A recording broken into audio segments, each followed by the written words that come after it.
जी अस्सलाम वालेकुम दोस्तों, उम्मीद है सब खैरियत से होंगे। ले जी नेस्टिंग बाउल आ गए हैं। ठीक है जी, आपको पता है कि ब्रीडिंग सीज़न आने वाला है, तो ये मुख्तलिफ़ कलर्स में ये नेस्टिंग बाउल हैं। और इसका साइज़ जो है, बड़े वाले बाउल का साइज़ 10.5 इंच है, छोटे वाले का साइज़ 8.5 इंच है। और इसके अंदर डिफरेंट कलर है, पर्पल कलर है, ब्लू कलर है, ग्रीन कलर है, येलो कलर है। ठीक है दोस्तों, और जिस भाई ने मंगवाना हो नंबर नोट कर लें 030194520777।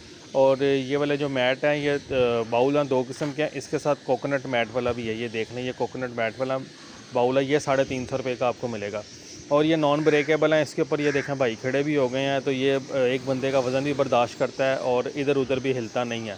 ठीक है, ये बिल्कुल ज़बरदस्त चीज़ है। जिस भाई ने मंगवाना वो नंबर नोट कर लें दोबारा 030194520777। कार्गो आल पाकिस्तान है। बहुत शुक्रिया।